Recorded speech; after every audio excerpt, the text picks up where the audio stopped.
السلام علیکم۔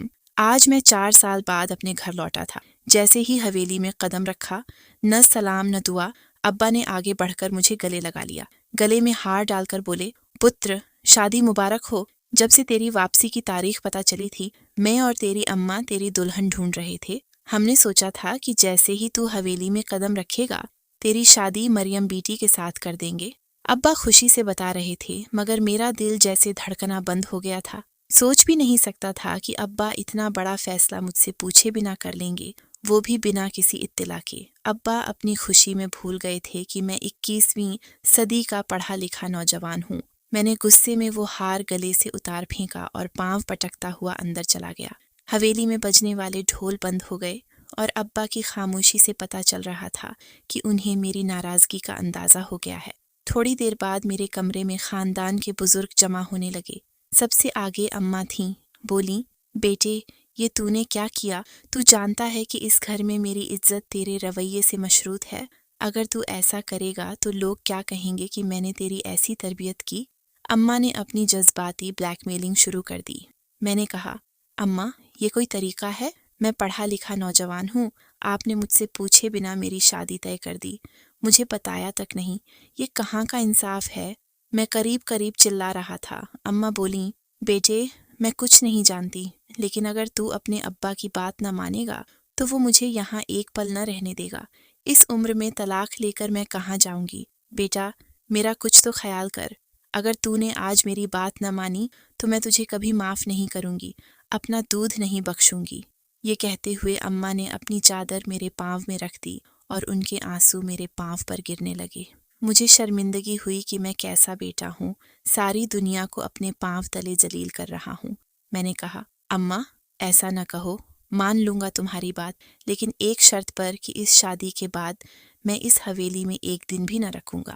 اماں بولیں، بیٹے جو تو نے سوچا ویسے ہی ہوگا، ابھی انکار نہ کر، نکاح کے لیے مولوی آ گیا ہے، مہمان باہر بیٹھے ہیں، اگر تو نے انکار کیا تو ہماری ناک کٹ جائے گی۔ بیٹے پھر میں کہاں جاؤں گی؟ تیرا ابا پریشانی سے مر جائے گا مگر مجھ سے کچھ نہ بولے گا، مان جا بیٹے۔ اماں میری باتوں کو چوم رہی تھیں۔ میں نے خاموشی سے نکاح کے لیے رضامندی ظاہر کر دی۔ ابا خوشی سے پھولے نہ سما رہے تھے کہ چلو جیسے بھی ہو۔ میں نے ہاں تو کر دی۔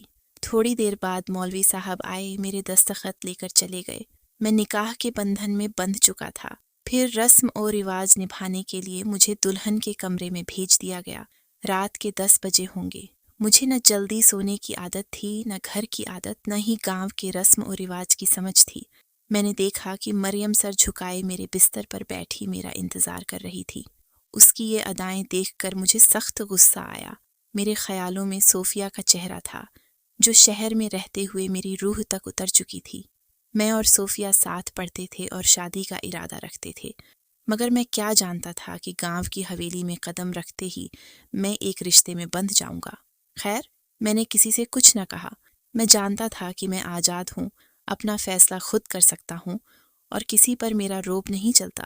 مریم جس کی وجہ سے میں اس مصیبت میں پھنسا تھا، اسے سزا دینے کا سوچا۔ میں نے کہا، اٹھو یہاں سے، ناٹک کرنے کی ضرورت نہیں، کپڑے بدلو اور نیچے اپنا بستر بچھا کر سو جاؤ۔ خبردار جو تم نے کبھی میرے پاس بھٹکنے کی کوشش کی، میں تمہیں اپنی بیوی تسلیم نہیں کرتا، نہ مجھ سے ایسی کوئی امید رکھنا۔ میں کسی اور سے محبت کرتا ہوں اور اسی سے شادی کروں گا۔ میری زندگی میں تمہاری کوئی حیثیت نہیں۔ میں نے سختی سے کہا۔ وہ میری بات پر بنا کوئی رد عمل دیے خاموشی سے اٹھ کر صوفے پر بیٹھ گئی۔ اس نے اپنا بستر بنایا اور اطمینان سے سو گئی۔ مجھے اس کا سکون سے سونا بھی ناگوار گزرا۔ میں چاہتا تھا کہ اسے زیادہ سے زیادہ اذیت دوں تاکہ اسے سمجھ آئے کہ علی سے شادی کرنے کی سزا کیا ہے۔ مگر جب صبح میری آنکھ کھلی تو سارا کمرہ صاف تھا۔ مریم نے اپنی چوڑیاں، گہنے سب سلیقے سے رکھ دیے تھے۔ اس نے کپڑے بدل کر ایک کالی چادر اوڑھ لی تھی اور میرے پاس بیٹھی تھی۔ اس نے اپنا بستر بھی سمیٹ کر رکھ دیا تھا تاکہ کسی آنے والے کو اندازہ نہ ہو کہ ہمارے بیچ کیا چل رہا ہے۔ میں نے اس کی صورت دیکھی تو وہ کافی خوبصورت تھی، مگر ایک لمحے کے لیے اس کے حسن میں کھو کر میں دوبارہ ہوش میں آیا۔ میں نے کہا، تم کیا سمجھتی ہو کہ اپنی ان اداؤں سے مجھے اپنا بنا لو گی؟ ایسا سوچنا بھی مت۔ میرے دل میں صرف صوفیہ ہے، میں اسے کبھی نہیں بھول سکتا۔ تم جو مرضی کر لو اس جیسی نہیں بن سکتی۔ میں نے اس کے دل پر وار کیا۔ اس کی آنکھوں میں ہلکی سی نمی آئی تو جیسے میرے دل کو سکون ملا۔ میں اٹھ کر فریش ہونے چلا گیا۔ واپس آیا تو وہ تیار ہو چکی تھی۔ بلا شبہ وہ خوبصورت لگ رہی تھی۔ گلابی چوڑی میں اس کا حسن اور نکھر گیا تھا، مگر میں اسے ہر طرح سے نظر انداز کر رہا تھا۔ میں نے اسے ایک نظر دیکھا اور بنا کچھ کہے دروازے سے نکل گیا۔ وہ میرے پیچھے پیچھے ناشتے کی میز پر آ گئی۔ سب ہمیں شادی کی مبارکباد دینے لگے۔ وہ ایک نئی دلہن کی طرح شرما رہی تھی۔ اس کے رویے سے مجھے لگا کہ وہ سب کو یہ بتانے کی کوشش کر رہی ہے کہ ہمارے بیچ سب کچھ اچھا ہے، مگر میں کسی کی پرواہ نہیں کر رہا تھا۔ میں تو شہر واپس جانے کے بارے میں سوچ رہا تھا۔ رات کو صوفیہ کا فون آیا۔ میں نے اسے اپنی شادی کے بارے میں کچھ نہ بتایا۔ وہ پہلے کی طرح بات کر رہی تھی۔ اسے نہیں پتا تھا کہ میری زندگی میں کتنی بڑی تبدیلی آ گئی ہے، مگر اب اس سے زیادہ دیر چھپانا ممکن نہیں تھا۔ وہ مجھے بار بار شہر بلا رہی تھی۔ ناشتے کے بعد مہمانوں سے فارغ ہوا تو ولیمے کا فنکشن شروع ہو گیا۔ ولیمے اور باقی شادی کی رسمیں پوری ہونے میں 2-3 دن لگ گئے۔ جب ہنگامے ٹھنڈے ہوئے تو میں نے شہر جانے کے لیے اپنا بیگ تیار کیا۔ جب ابا کو خدا حافظ کہنے آیا تو وہ اطمینان سے بیٹھے تھے۔ انہوں نے میرا بیگ دیکھ کر کہا، بیٹا کہاں جا رہے ہو؟ میں نے کہا، ابا جان، آپ نے کہا تھا کہ میں مریم سے شادی کر لوں۔ شادی تو میں نے کر لی، مگر اب یہاں رہنے کا کوئی جائز نہیں۔ شہر میں میرے بہت سے ادھورے کام ہیں، مجھے جانا ہوگا، ورنہ میرے لیے مشکل ہو جائے گی۔ میرے کلینک میں مریضوں سے میری کمٹمنٹ ہے۔ ابا نے اطمینان سے کہا، بیٹا کوئی اور ڈاکٹر انہیں دیکھ لے گا۔ میں نے کہا، نہیں ابا، میرا کلینک ہے، میں سب کچھ یوں نہیں چھوڑ سکتا۔ ابا بولے، بیٹا یہاں تجھے ہسپتال بنا کر دے دوں گا، شہر جانے کی کوئی ضرورت نہیں۔ میں نے کہا، ابا شہر کی بات اور ہے، مجھے وہاں اپنی پریکٹس کرنی ہے۔ ابا نے کہا، ٹھیک ہے تو مریم کو بھی اپنے ساتھ لے جائے گا، لیکن آج نہیں، میں خود مریم بیٹی کو تیرے ٹھکانے پر چھوڑ کر آؤں گا اور دیکھوں گا کہ تیرا رویہ اس کے ساتھ کیسا ہے۔ ابا کی بات پر میرا دل بیٹھ گیا۔ میرے فلیٹ پر تو صوفیہ بھی تھی۔ اگر میں ابا کے سامنے شہر جا کر صوفیہ کو فلیٹ سے نکلنے کو کہتا تو بری بات تھی، اور مریم کو ساتھ لے کر وہاں رہنا تو ممکن ہی نہیں تھا۔ ابا کی بات پر میں لاجواب ہو گیا۔ چاہ کر بھی شہر نہ جا سکتا۔ مگر اگلے دن ابا کو کوئی کام پڑ گیا، وہ دوسرے شہر چلے گئے۔ مجھے موقع مل گیا۔ میں نے سوچا کہ آج مریم کا کام تمام کر دوں گا۔ میں نے اس سے کبھی محبت سے بات نہیں کی تھی، مگر جانتا تھا کہ ذرا سی محبت جتاؤں گا تو وہ موم کی طرح پگھل جائے گی۔ میں نے ایسا ہی کیا۔ وہ سجی سنوری پھول کی کلی کی طرح رہتی تھی۔ میں نے اسے اپنے پاس بلایا، محبت بھرے کچھ لفظ کہے اور پھر دودھ لانے کو کہا۔ وہ خوش ہو کر گرم گرم دودھ 2 گلاسوں میں ڈال کر لے آئی۔ میں نے کہا، ہماری نئی زندگی کی شروعات ہو رہی ہے، میں چاہتا ہوں کہ ہم ایک دوسرے کے ہاتھ سے دودھ پئیں۔ مریم کی آنکھیں چمکنے لگیں۔ وہ یقیناً سمجھ رہی تھی کہ میں نے سب کچھ قبول کر لیا ہے، مگر وہ نہیں جانتی تھی کہ میں نے اس کے گلاس میں زہر ملا دیا ہے۔ مریم نے کہا، آپ ادھر مڑیں، میں آپ کے سامنے نہیں پی سکتی، مجھے شرم آتی ہے۔ اس کی بات سن کر میں دل ہی دل میں ہنسا۔ آخری بار شرما لو، اس کے بعد تم کسی کو نظر نہیں آؤ گی۔ میں نے دوسری طرف منہ پھیر لیا۔ تھوڑی دیر بعد مریم نے اپنا ہاتھ میرے سامنے کیا، یعنی اس نے دودھ پی لیا تھا۔ میں نے اس سے محبت بھری باتیں کیں۔ کچھ لمحوں بعد مریم کی طبیعت خراب ہونے لگی۔ سب کچھ میرے منصوبے کے مطابق ہو رہا تھا، مگر اس کے باوجود مریم پریشان نہیں تھی۔ وہ آہستہ آہستہ زمین پر لیٹتی چلی گئی۔ اسے پیٹ میں سخت درد ہو رہا تھا۔ پھر اس کی آنکھیں بند ہونے لگیں۔ میں نے آگے بڑھ کر اسے ہلایا، مگر اس کی سانس رک چکی تھی۔ جب میں نے دیکھا کہ میری دوا کام کر گئی، میں نے دروازہ کھولا اور سب کو چیخ چیخ کر اکٹھا کر دیا۔ لوگ کمرے میں جمع ہو گئے۔ کوئی مریم کو ہلا رہا تھا، کوئی تھپک رہا تھا۔ میں نے سب کو پیچھے کر دیا اور کہا، دور ہٹو، اسے ہاتھ لگانے کی ضرورت نہیں، اسے خطرناک بیماری تھی جس کی وجہ سے اس کی جان چلی گئی۔ تم میں سے جو بھی اسے ہاتھ لگائے گا اپنی موت کو دعوت دے گا۔ میں نے سب کو ڈرا دیا۔ سب نے میری بات پر یقین کیا کیونکہ میں ڈاکٹر تھا۔ ظاہر ہے میری بات پر یقین کر لیتے تھے۔ ابا ابھی تک دوسرے شہر سے نہیں آئے تھے۔ میں نے لوگوں سے کہا کہ اگر مریم کی لاش کو اور یہاں رکھا گیا تو ہو سکتا ہے کہ پوری حویلی میں وبا پھیل جائے، اس لیے بہتر ہے کہ اسے جلد سے جلد دفنا دیں۔ مریم کو دفنانے میں میرے دل میں کوئی ملال نہیں تھا۔ میں بس صوفیہ کے خواب دیکھ رہا تھا۔ جانتا تھا کہ شہر جاؤں گا تو وہ میرا انتظار کر رہی ہوگی۔ لوگوں کے سامنے میں مظلوم بنا رو رہا تھا۔ کبھی اداس ہوتا، کبھی مریم کی چارپائی کے پاس بے بسی سے بیٹھ جاتا۔ عورتیں مجھے دیکھ کر ہمدردی کر رہی تھیں کہ 2 دن کی دلہن اس کے ساتھ نہ رہی۔ تھوڑی دیر بعد مریم کا جنازہ اٹھنے کا وقت آ گیا۔ حویلی میں گویا کوہرام مچ گیا۔ ابا کے آنے سے پہلے ہی میرے کہنے پر مریم کو دفنایا جا رہا تھا۔ میں دل ہی دل میں خوش ہو رہا تھا۔ خیر، باقی سب مہمانوں سے فارغ ہونے کے بعد میں اماں کے پاس آ بیٹھا۔ اماں رو رو کر آنسو خشک کر چکی تھیں۔ میری بہن جو مریم کی پکی سہیلی تھی اسے یاد کر کے رو رہی تھی۔ ان سب میں اگر کوئی خوش تھا تو وہ میں تھا۔ مہمانوں سے فارغ ہونے کے بعد میں اپنے کمرے میں آیا۔ میں نے کمرے کی کنڈی لگائی اور سکون کی سانس لی۔ خدایا تیرا شکر، میری اس چڑیل سے جان چھوٹ گئی۔ اب میں جا کر صوفیہ سے شادی کروں گا۔ اسے بتاؤں گا کہ میں نے اس کے لیے کتنی بڑی قربانی دی، اپنی بیوی کو اپنے ہاتھوں سے جھڑ دیا، اپنے ہاتھوں سے اسے دفنایا۔ میں شیطانی ہنسی ہنسنے لگا۔ ہنستے ہنستے میری نظر اپنے بستر پر پڑی تو میرے پاؤں تلے زمین کھسک گئی۔ وہاں کوئی اور نہیں، سفید کپڑوں میں ملبوس مریم بیٹھی تھی۔ دل سوچنے لگا کہ کہیں مریم کی روح مجھ سے بدلہ لینے تو نہیں آئی۔ میں دروازہ کھول کر بھاگنے ہی والا تھا کہ مریم نے مجھے آواز دی، بہت خوش ہو نا تو؟ فکر نہ کرو، میں مریم ہی ہوں، اس کی روح نہیں۔ مریم کی بات نے میرے سر پر بم پھوڑ دیا۔ میں نے حیرت سے پوچھا، مریم تم یہاں، تم زندہ ہو؟ مریم نے بے نیازی سے کہا، کیوں؟ افسوس ہو رہا ہے کہ میں زندہ ہوں؟ میں نے حیرت سے پوچھا، یہ سب کیسے کیا؟ مریم بولی، کیسے کیا یہ نہ پوچھو، یہ پوچھو کہ کیوں کیا۔ تو نے ہمیشہ مجھے دھکارا، میرے حلیے کا مذاق اڑایا۔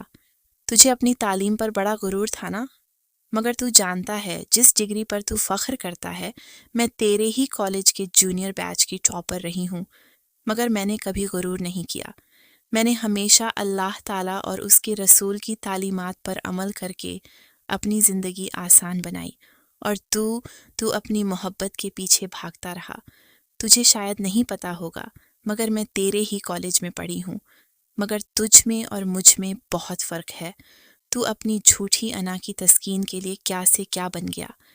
میں اپنی جڑوں سے جڑی رہوں گی، کبھی ان سے بغاوت نہیں کروں گی۔ جب تو نے مجھے دودھ دیا تھا نا، مجھے شک ہو گیا تھا۔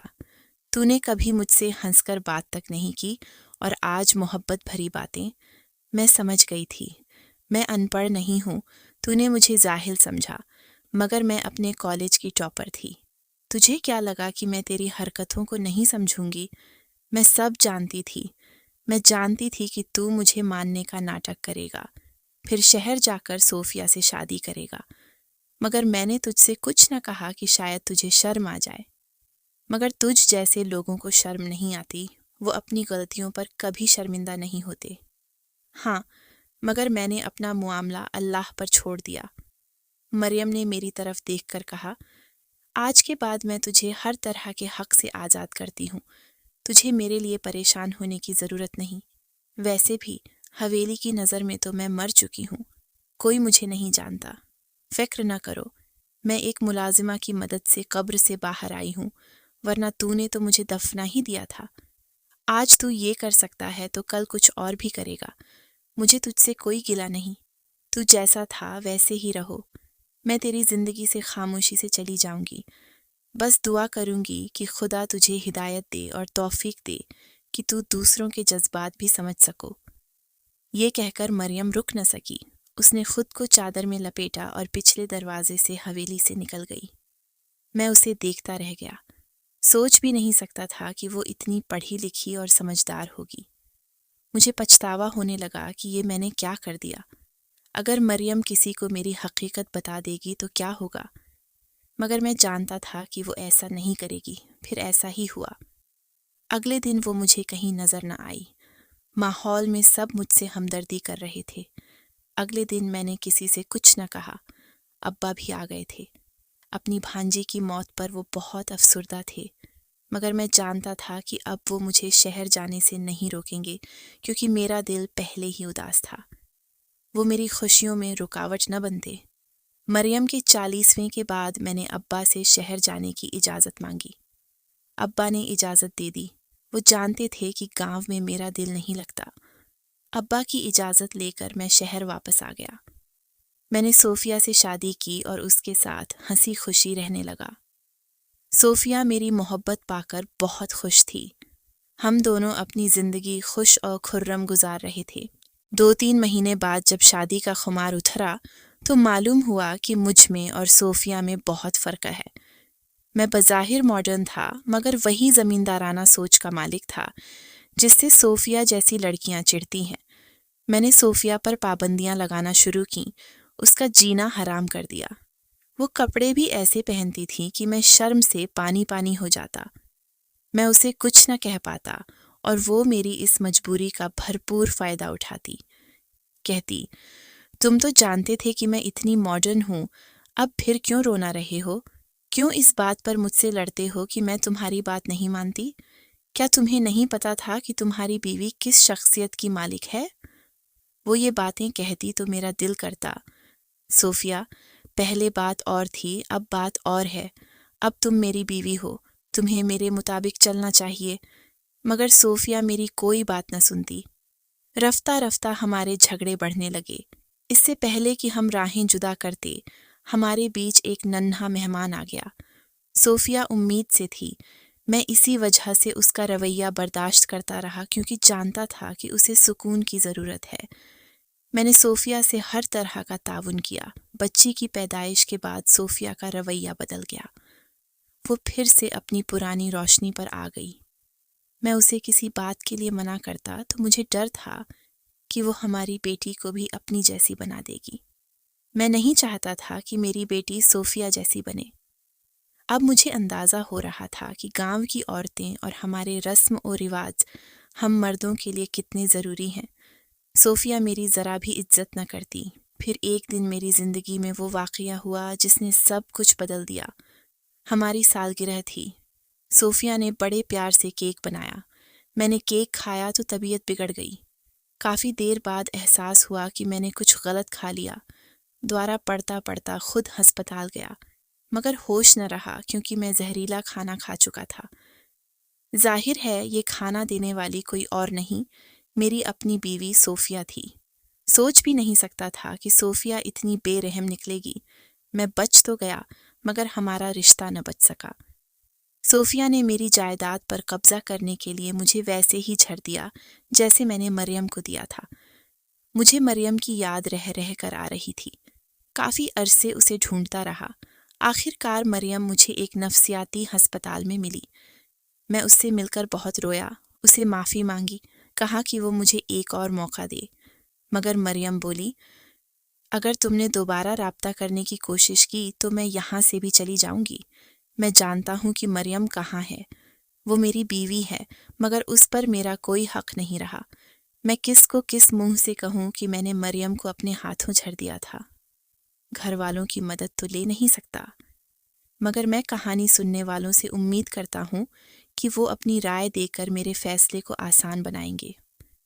اگر آپ کو یہ کہانی پسند آئی تو اس ویڈیو کو لائک کریں اور ایسی اور کہانیاں سننے کے لیے ہمارے چینل کو سبسکرائب کریں۔